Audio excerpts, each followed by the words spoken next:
I'm waiting from this series for long time.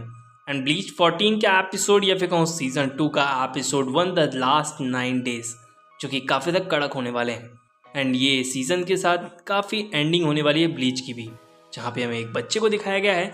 And ये बच्चे के अंदर पावर्स डाली आ रही होती हैं। काफ़ी सारे हाथ होते हैं जो कि बच्चे के अंदर पावर्स को ट्रांसफ़र कर रहे होते हैं। And we know all that कि this baby is Yhwach. And Yhwach एक काफ़ी क्विंसीज का राजा होने के साथ ही एक दरिंदा भी है। वही हमें देखने को मिलता है द रॉयल पैलेस का गेट या फिर एंट्रेंस, जहाँ पर इचिगो गया है ट्रेनिंग के लिए। एंड यहाँ पर उसे सोल सोसाइटी की रक्षा करनी होगी। जो भी यहाँ से ट्रेनिंग लेता है वो यहाँ का बन जाता है soul reaper king. And Ichigo यहाँ पर फाइट करने के लिए बिल्कुल रेडी होता है।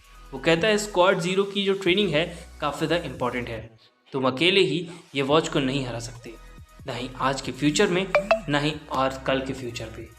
ये सब सुनने के बाद इचिगो थोड़ी देर के लिए रुक जाता है और वो कहता है कि वो सोल सोसाइटी ज़रूर जाएगा उस यवॉच से फाइट करने के लिए, जिस पर वो कहता है कि तुम उसके अगेंस्ट टिक भी नहीं पाओगे और 1 सेकंड भी नहीं। ये सुनकर उसके पैरों तले ज़मीन खिसक जाती है। इचिगो इन सभी बातों को सुनता ही है। And scene was change. And यहाँ पर हमें दिखाया गया है क्विंसीज के महल को, जहाँ पर एक मीटिंग रखी गई है।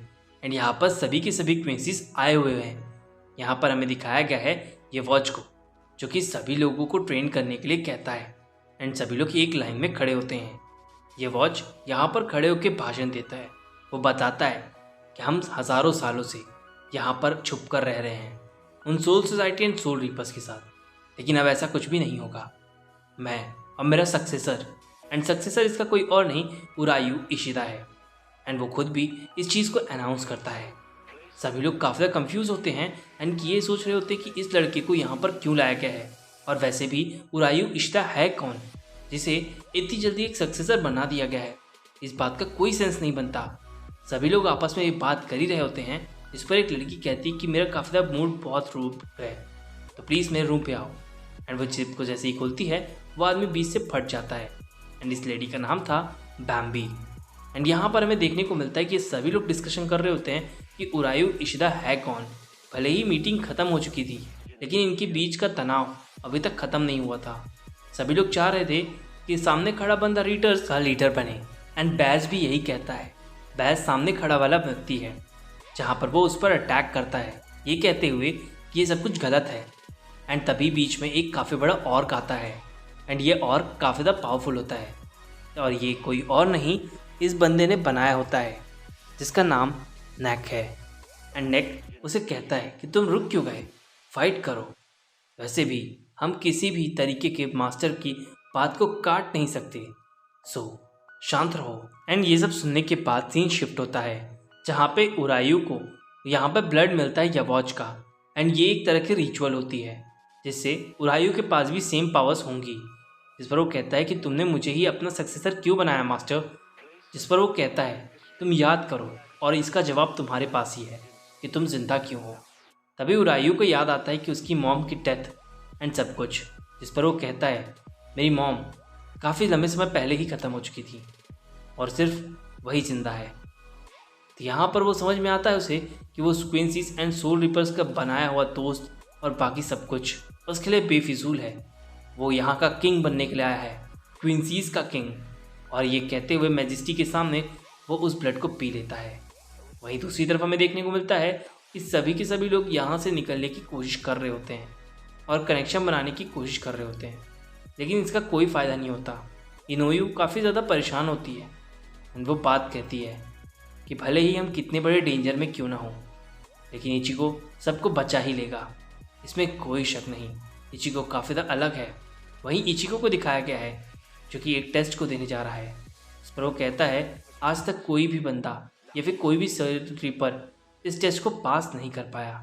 वैसे भी तुम्हें तुम्हारे जहन पकातों को कंट्रोल करना आना चाहिए। तभी उसके हाथ में एक स्टिक होती है एंड सामने काफ़ी बड़ा रास्ता। एंड ये रास्ता था काफ़ी डरावना, जिसे पार करने के बाद मिलती उसे एक सोल रीपर किंग होता और ये पावरफुल होता। वहीं पर हमें दूसरे स्क्वाड नंबर 8 के लीडर को दिखाया गया है, जो कि वहीं पर खड़े होते हैं एंड वो बात कर रहे होते हैं।